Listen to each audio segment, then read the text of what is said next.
Сәлем, менің болашақ сүйікті отбасым. Мен әлі кішкентаймын, бірақ сіздерді уже қатты жақсы көремін. Апашым, сіз әлемдегі ең мейірімді жансыз. Кейін маған көп тәтті алып бересіз ғой, иә? Ата, сіз маған көп ойыншық алып беріңізші. Әкешім, анашым, мен сіздерді көруге қатты асығудамын.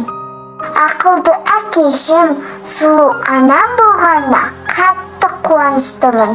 Мен сіздерге береке мен бақыт әкеле жатырмын. Сіздермен әлі көріспесем де, ең бақытты сәби мен болатыныма сенімдімін.